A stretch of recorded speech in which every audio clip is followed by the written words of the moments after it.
দারুণ।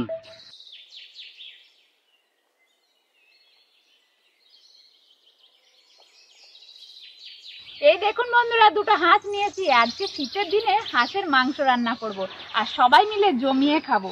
আর মাংস রেসিপিটা অবশ্যই আপনাদের সাথে শেয়ার করব। এখন আমাদের হাঁস ছাড়ানো হয়ে গেছে। এরপর এটাতে ভালো করে নুন হলুদ মাখিয়ে নেব।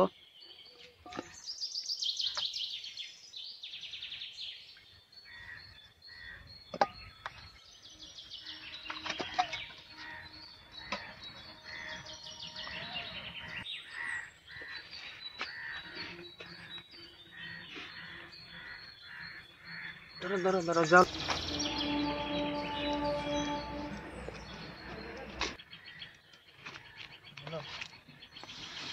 এখন আমাদের খড় জ্বালিয়ে দিয়েছে, কারণ এই নুন হলুদ মাখানো মাংসটা পুড়িয়ে নিতে হবে।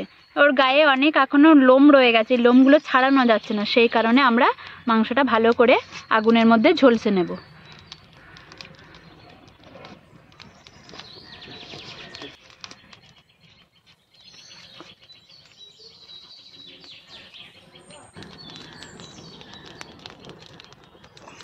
এখন খড়ের মধ্যে এই হাঁসটা দিয়ে দেবো, কারণ এইটার গায়ে অনেকগুলো লোম আছে, তো ভালো করে পোড়াতে হবে, ওই কারণে খড়ের ভিতরে দিয়ে দিলাম।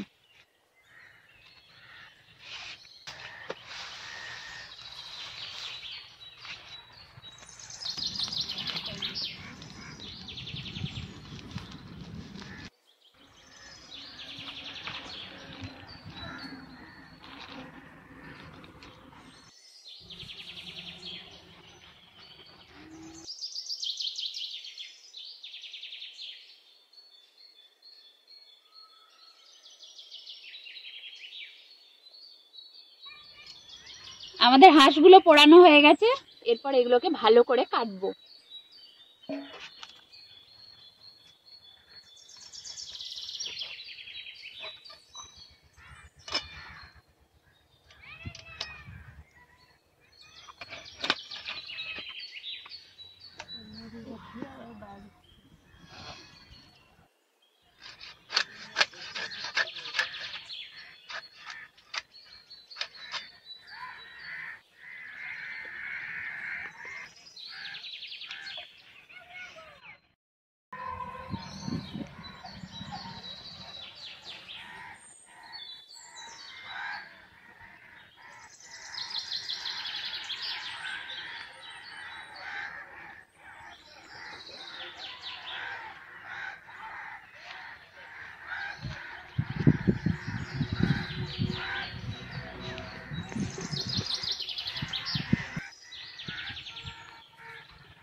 এখন আমরা মাংসের জন্য একটা পেস্ট বানাবো, সেই জন্য নিয়েছি কিছু কুচি করা পেঁয়াজ, আর এর মধ্যে দেব কয়েকটা শুকনো লঙ্কা, দেব ধনে, আর দেব জিরে। আমাদের মাংস ধোয়া কমপ্লিট হয়ে গেছে। এরপর এই মাংসের মধ্যে সমস্ত মশলাগুলো একে একে মাখিয়ে নেব। প্রথমেই দিয়ে দিচ্ছি আদা রসুনের পেস্ট। এখন দিচ্ছি এই পেস্টটা, যেটা আমরা আগে করে রেখেছিলাম।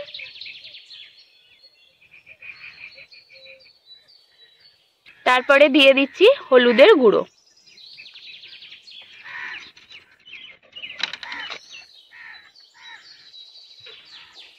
এখন দিচ্ছি কাশ্মীরি লঙ্কার গুঁড়ো। এই লঙ্কার গুঁড়োটা দিলে মাংসের কালারটা খুব সুন্দর হবে। এবার দিয়ে দেব স্বাদ মতো লবণ।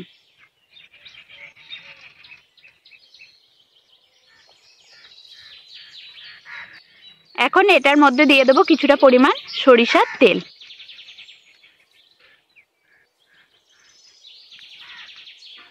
এখন সমস্ত মশলার সাথে মাংসটা ভালো করে মাখিয়ে নেব।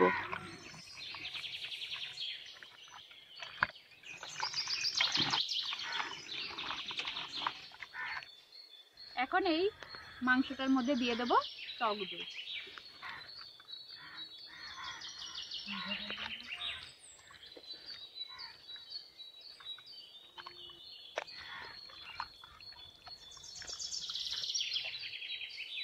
টক দইটা প্রায় 150 গ্রামের মতো এই মাংসের মধ্যে দিয়েছি।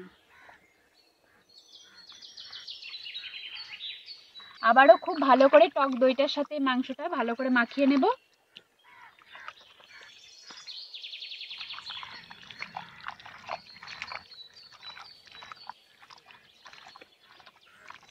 মাংসটা আমাদের ভালো করে মাখানো হয়ে গেছে। এখন 30 মিনিটের মতো ঢাকা দিয়ে মাংসটা রেখে দেব।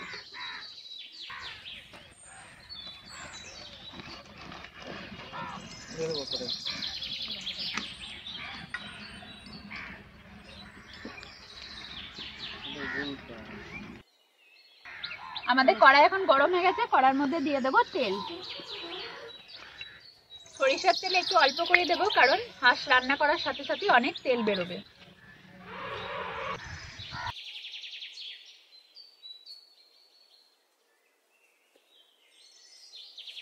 এখন গরম তেলে ফোড়নের জন্য গোটা গরম মশলা দিয়ে দেব।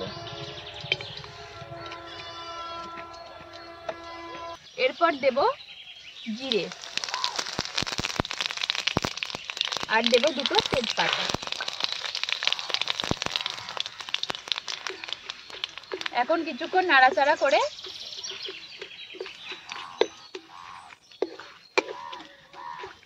কুচনো পেঁয়াজগুলো এর মধ্যে দিয়ে দেব।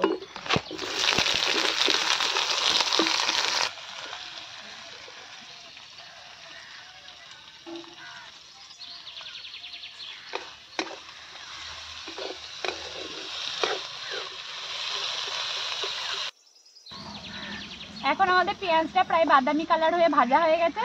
এর মধ্যে দিয়ে দেব টমেটো কুচি।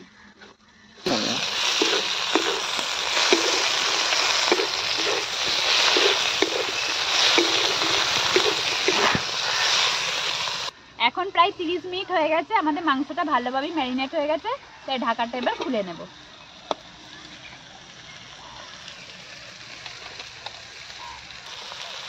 এখন মাংসটা কড়াইয়ের মধ্যে দিয়ে দেব।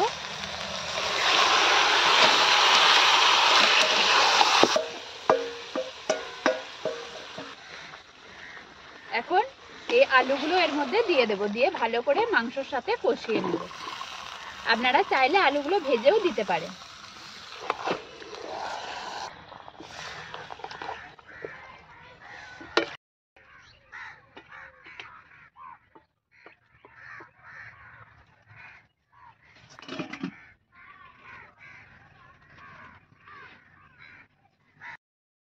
এখন আমরা ঢাকা দিয়ে কিছুক্ষণ মাংসটা রান্না করব, যাতে তাড়াতাড়ি মাংসটা সিদ্ধ হয়ে যায়।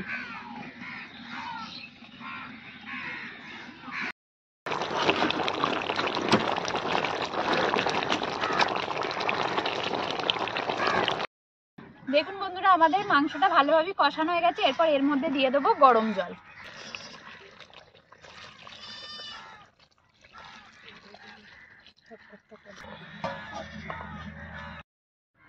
এখন মাংসের উপরে দিয়ে দেবো ধনেপাতা কুচি।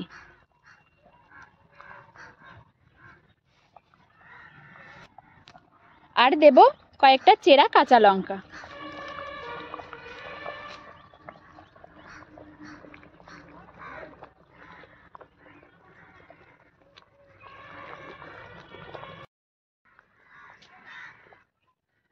আবারও ভালো করে নাড়াচাড়া দিয়ে নেব।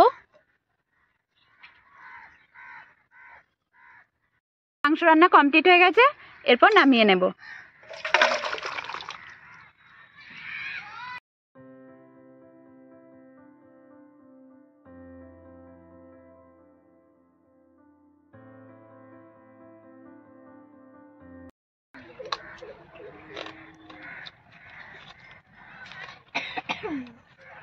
খুব সুন্দর হয়েছে, খুব সুন্দর।